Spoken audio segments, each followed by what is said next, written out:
கிடைத்தது. நள்ளிரவு 12 மணிக்கு அதை பெற்றுக் கொடுத்ததாகவும், அன்றைக்கு தேசிய கொடி, அன்றைக்கு மக்கள் எல்லாம் சுதந்திரம் பெற்றுக் கொண்டதாக வரலாறுகளை நாம் பார்க்கிறோம். உண்மையான வரலாறு என்னவென்று சொல்லி பார்க்கும் பொழுது, நம்முடைய தலைவர்கள் சிறைக்கு சென்றார்கள், பாடுபட்டார்கள், கல்லுடைத்தார்கள், செக்கிழித்தார்கள் என்பதெல்லாம் ஒரு பக்கம் இருந்தாலும், அப்படிப்பட்ட போராட்டங்கள் ஆங்கிலேயர்கள் ஆட்சி செய்த காலத்திலே இந்தியாவில் நடந்தது, அது உண்மைதான். சுதந்திரத்துக்காக அவர்கள் போராடினார்கள், அது உண்மைதான். ஆனால் அவர்கள் போராடியதால் சுதந்திரம் கிடைக்கவில்லை. நன்றாக புரிந்து கொள்ளுங்க, வரலாறு மாற்றி எழுதப்பட்டிருக்கிறது. அவர்களுடைய போராட்டத்தினால் சுதந்திரம் கிடைக்கவில்லை. இந்தியாவை மேற்கொண்டு நடத்த முடியாதபடிக்கு நிதி இல்லை, வருமானம் இல்லை, வரங்கள் எல்லாம் சுரண்டப்பட்டதுனால இனி இந்தியாவை நடத்த முடியாது என்பதனாலதான் என்ன பண்ண ஆங்கிலேயர், அந்த வெள்ளைக்காரன் சொல்ற ஆங்கிலேயர் என்ன பண்ணாங்க, சுதந்திரத்தை கொடுத்துட்டு போனாங்க.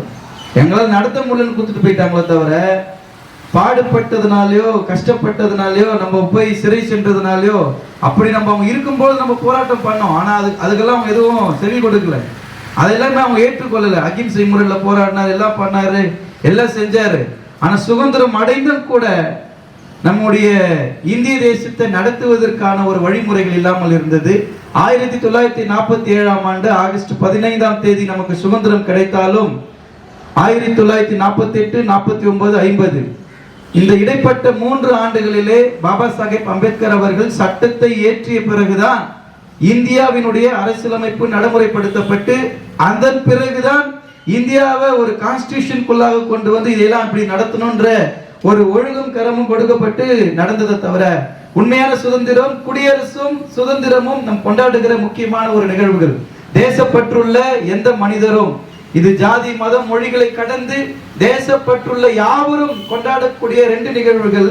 ஒன்று சுதந்திர தின விழா, இன்னொன்று குடியரசு தின விழா. 1950 நமக்கு குடியரசு ஆனது, அதன் பிறகுதான் எல்லாமே நடைமுறைக்கு வர ஆரம்பித்தது.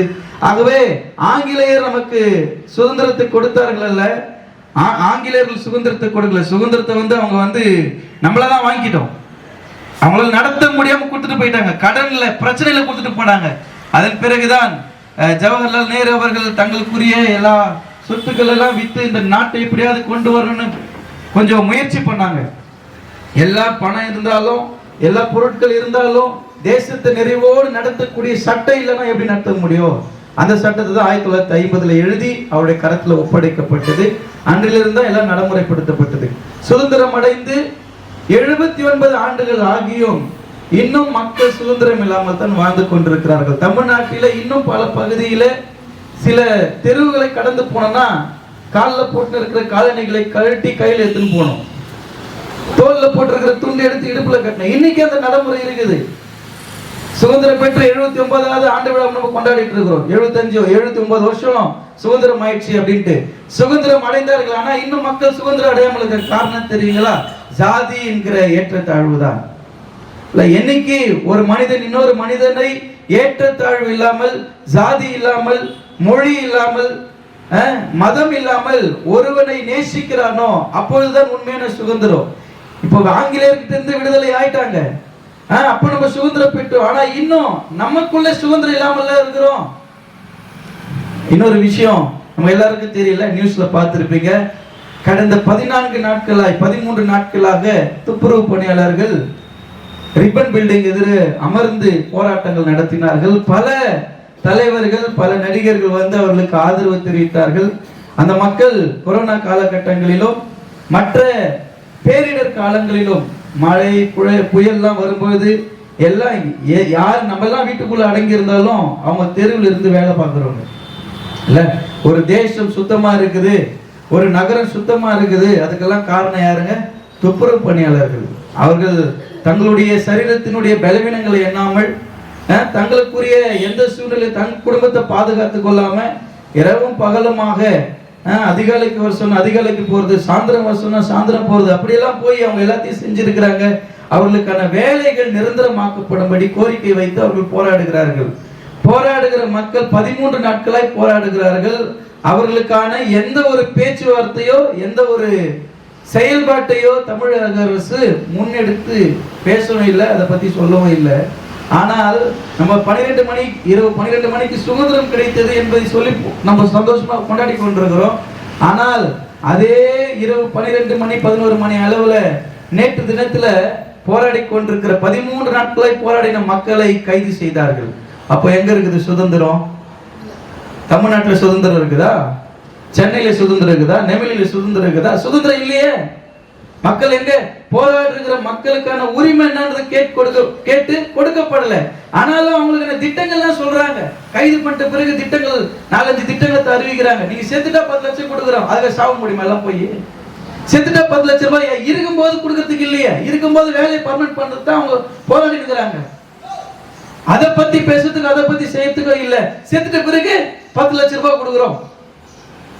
வேலையில இருக்கும்போது உயிர் போயிடுச்சுன்னா இப்ப என்ன, அப்போ செத்து போறதுக்கு என்கரேஜ் பண்றாங்க. நீங்க வேலையில போகும்போது செத்துருங்க, உங்களுக்கு 10 லட்சம் ரூபாய் கொடுக்குறோம்.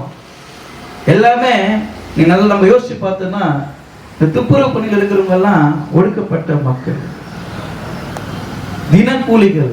ஏதாவது கிடைச்சா நல்லா இருக்குமே அப்படின்னு சாப்பாடு இல்லாம தங்கறதுக்கு நல்ல இடம் இல்லாம இருக்கிற மக்கள், அவங்க தான் கஷ்டப்பட்டு அந்த வேலையை செய்யறாங்க. அவங்களுக்கு அந்த வேலையை பர்மனன்ட் ஆக்கணும், அந்த அந்த அவங்கள குத்தகைக்கு விட்டுறாங்க. வேற ஒரு நிறுவனத்துக்கிட்ட காசு வாங்கிக்கின்னு அவங்க என்ன பண்றாங்க, எங்க கிட்ட நீங்க அடிமையா இருக்க வேணா, இன்னொருத்தர்கிட்ட அடிமையா இருக்குன்னு சொல்லிட்டு அவங்க கிட்ட கொடுத்துட்டு சேலரி கவர்மெண்ட் கொடுக்கல, வேற யாரோ கொடுக்குறான். அவங்க காலத்துக்கு 12,000 ரூபாய் 10,000 ரூபாய் சேலரி கொடுத்து நீங்க செத்தீங்கன்னா 10 லட்சம் ரூபாய் தமிழ்நாட்டுல இருந்து கொடுக்குறோம்னா இது போராட்டத்துக்கான முடிவு இல்லைல்ல. அவங்க போராடுறது என்னது, எங்களுக்கு சம்பள உயர்வை தாண்டி எங்களுக்கு வேலைகள் என்ன பண்ணும், நிரந்தரமாக்கி கொடுக்கணும் தான் போராடுறாங்க. அதுக்கான பதில் வரவே இல்லைங்க. 13 நாட்கள் போராடினாங்க. பெண்கள் எல்லாம் தன்னுடைய குடும்பத்தை விட்டு அந்த இடத்துல வெயில்லையும் மழையில் நின்று போராடினாங்க. அந்த போராட்டம் இன்னும் முடிவு பெறல, அதுக்கான முடிவும் கிடைக்கல. ஒரு நியாயமான பதில் அமைச்சர்களும் சொல்ல, சென்னை மேயரும் சொல்லல. அப்ப எங்க இருக்குது சுதந்திரம்? 79 ஆண்டுகள் ஆனதுன்னு சொல்லி நம்ம இன்னைக்கு கொண்டாடுறோம், தேசிய கொடி ஏற்றுறோம், நம்மளுக்கு எல்லாம் தேசப்பற்று இருக்குது, நம்ம காண்பித்துக் கொள்ளுகிறோம்.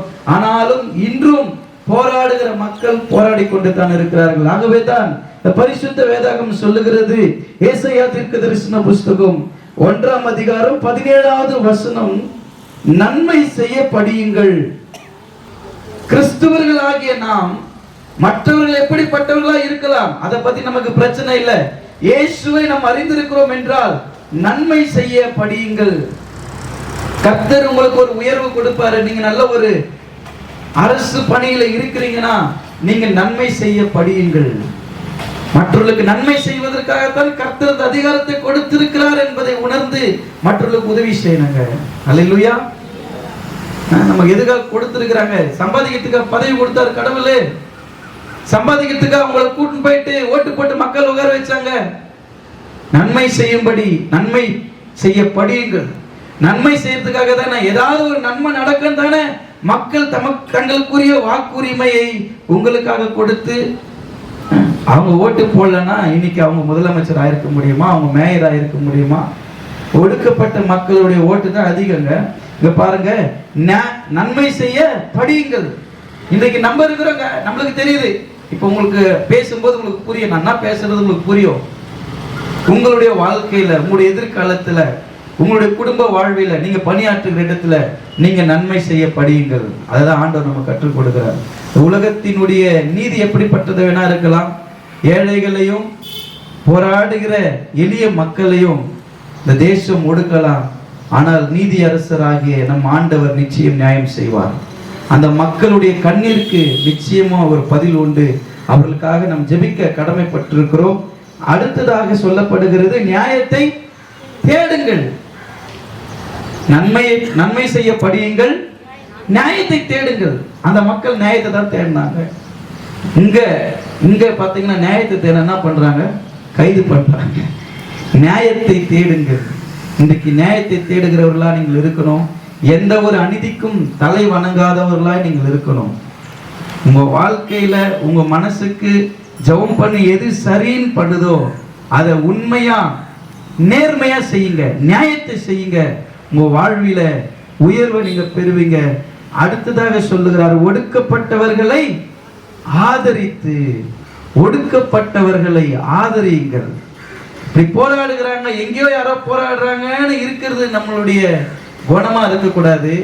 இப்படி ஒடுக்கப்பட்டவர்கள் போராடும் போது அவர்களை ஆதரிக்கிறவர்களாய் நாம் இருக்கணும். அல்லேலூயா. அவங்களுக்கு ஒரு பிரச்சனை அப்படின்னா நாளைக்கு நமக்கு அந்த பிரச்சனை இருக்கு. துப்புரவு பணியாளர்கள் மாத்திரமல்ல, இன்னொரு செய்தி வருது. காமராசர் ஆயிரக்கணக்கான நூற்றுக்கணக்கான பள்ளிக்கூடங்களை திறந்தார். இன்னைக்கு கல்வித்துறையிலிருந்து ஒரு செய்தி வருகிறது, 200 பள்ளிக்கூடங்கள் மூடப்பட போகிறது. தொடக்க பள்ளிகள் மாணவர்கள் சேர்க்கை குறைந்து போச்சு. மாணவர்கள் சேர்க்கை அரசு பள்ளிகளில் குறைந்து போனதுக்கு காரணம் யாரு? கல்வித்துறை தான். ஸ்கூல் எவ்வளவு திறந்திருக்குதோ, ஸ்கூல் எவ்வளவு பிள்ளைங்க அட்மிஷன் ஆகணும்ன்றது நீங்க தான், அவங்க தான் முடிவு பண்ணணும், அவங்க தான் அதை செய்யணும். தனியார் பள்ளிகளுக்கு எல்லாருமே வாய்ப்பு கொடுத்துட்டு அரசு பள்ளிகள் மூடிட்டா அரசு பள்ளியில் படிக்கிற மாணவர்களை தனியார் பள்ளிக்கு அனுப்பணும் அப்படின்ற கோரிக்கையும் வச்சிருக்கிறோம். இப்போ இங்க படிக்கிற பிள்ளைங்கள்லாம் நீங்க தனியார் ஸ்கூல்ல போய் சேர்த்துருங்க, நாங்க 200 ஸ்கூல் மூடிடுறோம். நீங்க யோசிச்சு பாருங்க, நம்முடைய வாழ்க்கையில நம்மலாம் கவர்மெண்ட் ஸ்கூல்ல தான் படிச்சுட்டு வந்திருக்கிறோங்க. நம்ம பிள்ளைங்கலாம் கவர்மெண்ட் ஸ்கூல்ல படிக்கிறாங்க. எலிமெண்டரி ஸ்கூல்லாம் மூடிட்டாங்க. பிள்ளைங்களை எல்லாம் 1ஆவதுல இருந்து ஒரு 5th வரைக்கும் 5வது வரைக்கும் ஒரு தனியார் பள்ளிக்கூடத்துல படிக்க வைக்கணும்னா ஒரு குழந்தைக்கு எல்கேஜி ஃபீஸ் 45,000 ரூபாய். நம்ம ஆயுள் முழுதும் ஒரு வருஷம் முழுதும் வயசு 45,000 ரூபாய் சம்பாதிக்க முடியாது. ஒரு வீட்டுல 2 பிள்ளைங்க, 2 பிள்ளைங்களை எப்படி அந்த அப்பா அம்மா படிக்க வைக்க முடியும்? அப்போ 200 பள்ளிகள் மூடப்பட்டா தினக்கூலிகளாய் வேலை செய்கிற பெற்றோர்கள் எப்படி தன்னுடைய பிள்ளைகளை படித்து அதிகாரத்துக்கு உட்கார வைக்க முடியும்? ஆசிரியர்கள் தகுதி தேர்வு எழுதுகிறார்கள், டெட் எழுதுகிறார்கள், செட் எக்ஸாம் எழுதுறாங்க. எழுதி அவர்களும் காத்திருக்கிறாங்க, அவர்களுக்கான பணி நியமனம் செய்யப்படல. எல்லாரும் பிடிஏல வச்சு வேலை வாங்கி. அப்ப இதெல்லாம் நம்ம பேசப்பட வேண்டிய விஷயம். ஒடுக்கப்படுகிற மக்களுக்கு நியாயம் செய்யப்படுது, நியாயம் செய்யப்படல. அரசு கலைக்கல்லூரியில் சேர்க்க வேண்டிய பேராசிரியர்கள் படிச்சு முடிச்சிருக்கிறாங்க, ஆனா அவங்களும் பிடிஏல தான் ஒர்க் பண்ண முடியாது, தவிர அவங்களுக்கு ஒரு பணி நியமனம் செய்யப்படும். எத்தனை படித்த இளைஞர்கள் தமிழ்நாட்டில் இருக்கிறார்கள்? எத்தனை பேரு ஹையர் ஸ்டடீஸ் மேல் படிப்பெல்லாம் படிச்சு டெட் செட் நெட் என்னென்ன எக்ஸாம் சொல்றாங்க எல்லாத்தையும் எழுதி கூட பல ஆண்டுகளாய் அவர்களுக்கான பணி நியமனம் செய்யப்படாமே வாழ்ந்து அவங்க காலத்துக்கு அப்படியே ரிட்டையர்ட் ஆயிடுவாங்க. அப்போ நம்ம ஓட்டு போட்டு தேர்ந்தெடுக்கிற அரசியல் தலைவர்கள் நமக்கு நன்மை செய்ய முடியலன்னா அப்படிப்பட்ட தலைவர்கள் எதுக்கு இருக்கணும்னு கேட்கிறேன். அப்போ நமக்கு வேலை சொல்லி கொடுக்கிற காரியம் என்னன்னா, ஒடுக்கப்பட்டவர்களுக்கு நம்ம தான் அதை செய்யணும். நீங்க ஒரு நல்ல ஸ்தானத்தில் இருக்கிறீங்கன்னா அப்படிப்பட்ட மக்களை நீங்கள் ஆதரிக்கும்படியாக நான் ஆண்டுடைய சமூகத்திலிருந்து உங்களை வேண்டிக் கொள்கிறேன். திக்கற்ற பிள்ளைகளுக்கு நியாயத்தையும் விதவையின் வழக்கையும் விசாரியுங்கள். நமக்கு ஆண்டவர் சொல்லிக் கொடுக்கிற காரியங்கள். ஒருவேளை உலகத்தின் நீதியின்படி அவரவர்கள் தங்கள் சேர்த்துட்டு எல்லாத்தையும் பணத்தோட புதைக்க போறாங்க. பணத்தை அவ்வளோ கோடிக்கணக்கில் பணத்தை சேர்த்து என்னங்க உலகத்துல வாழ்க்கை வாழ்ந்துட போறாங்க? நல்ல திட்டங்கள்னு யாருக்கு நல்ல திட்டங்கள் போய் சேருது? யாருக்கு போய் சேருது? கட்சியில் இருக்கிறவங்களுக்கு அவங்கள சார்ந்தவங்களுக்கு தான் போற தவிர ஒரு சாதாரணமான மக்களுக்கு ஏதாவது கிடைக்குதா? எதுவுமே கிடைக்க மாட்டேது.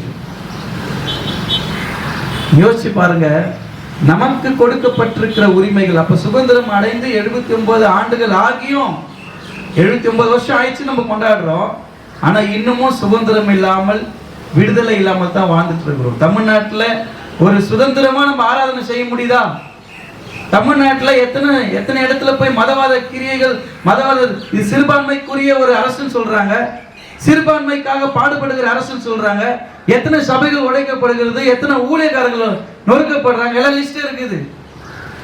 தமிழ்நாட்டில் நடக்குது.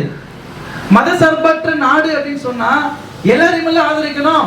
ஒரு குறிப்பிட்ட நபர் குறிப்பிட்ட மதத்துக்கு மாத்திரம் ஆதரவு கொடுக்கிறது இல்ல. உங்களுக்கு நான் ஒரு போதகராக சொல்றது என்னன்னா, கிறிஸ்துவன்றது ஒரு மதமா நீங்க யோசித்து செயல்படாதீங்க. அது ஒரு அன்பின் மார்க்கம். மற்றவர்கள் மத உணர்வோடு நம்மளை பார்க்க கூடாது. மற்ற இடத்துல அன்பா பேசுங்க, அன்பா பழகுங்க. ஜாதி மத மொழி வேறுபாடுகளை கடந்து கிறிஸ்துவத்தின் அன்பை மற்றவர்களுக்கு வெளிப்படுத்துங்க.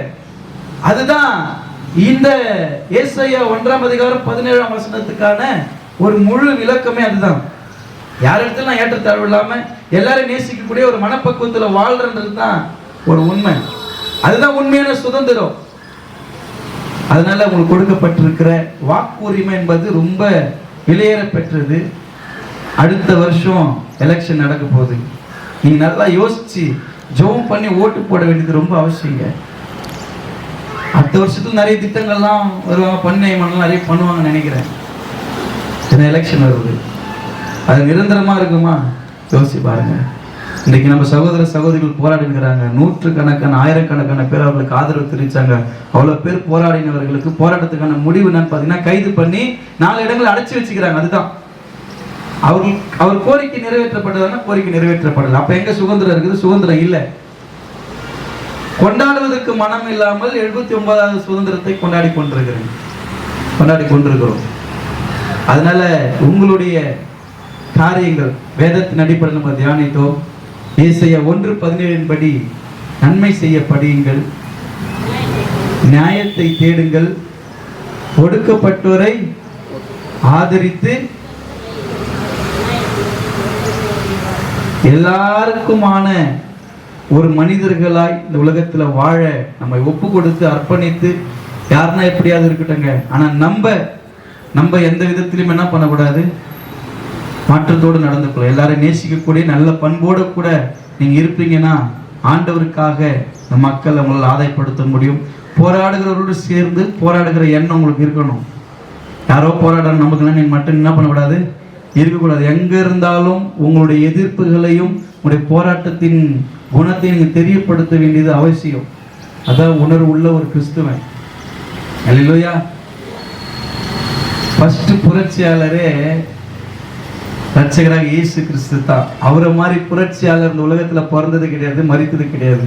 புரட்சியாளர்னா இயேசு தான் புரட்சியாளர். அவர் தான் நியாயம் செய்தார், அவர் தான் ஒடுக்கப்பட்டார், ஆதரிச்சார். யூதர்களுக்கு மாத்திரம்தான் கிறிஸ்துன்ற சூழ்நிலையை மாற்றி எல்லாருக்குமானவர் கடவுள் அப்படின்றத இந்த உலகத்துக்கு பறைசாற்றினவர் தான் யாரு? புரட்சியாளர் இயேசு கிறிஸ்து. அதன் பிறகுதான் உலகத்தில் தோன்றிய அறிஞர்கள் ஒருவர் பாபா சாஹேப் அம்பேத்கர். அவர் ஒரு புரட்சியாளராக இருந்து ஒடுக்கப்பட்ட மக்களுக்கும் எல்லா சமுதாயத்துக்குமான சட்டத்தை எழுதினார். ஆகவே நீங்க ஒரு அதிகாரத்தில் இருக்கும் பொழுது உங்களுக்கு கொடுக்கிற அதிகாரங்களை நியாயத்தோடும் உண்மையோடும் கிறிஸ்தவர்களுக்கென்று ஒரு மாதிரியும் கிறிஸ்துவை அல்லாதவர்களுக்கு ஒரு மாதிரி நீங்க செய்யாதீங்க. எல்லா மனிதர்களையும் ஒரே மாதிரி நேசிச்சு எல்லாருக்குமா நியாயம் செய்யத்தான் கர்த்தனா பண்றாரு. நம்மள அதிகாரத்துல உட்கார வைக்கிறாரு. அதிகாரத்தை சரியா பயன்படுத்துங்க. கடவுள் உங்களோடு கூட இருப்பார், எல்லாம் ஆசீர்வதிப்பார். இந்த வார்த்தைகளை சிந்தித்து செயல்படுங்க. இந்த வார்த்தைகள் உங்க வாழ்க்கையில உங்க குடும்பங்களை நிறைவு உண்டாக்கும். அல்லேலூயா. யாவரும் எழுந்து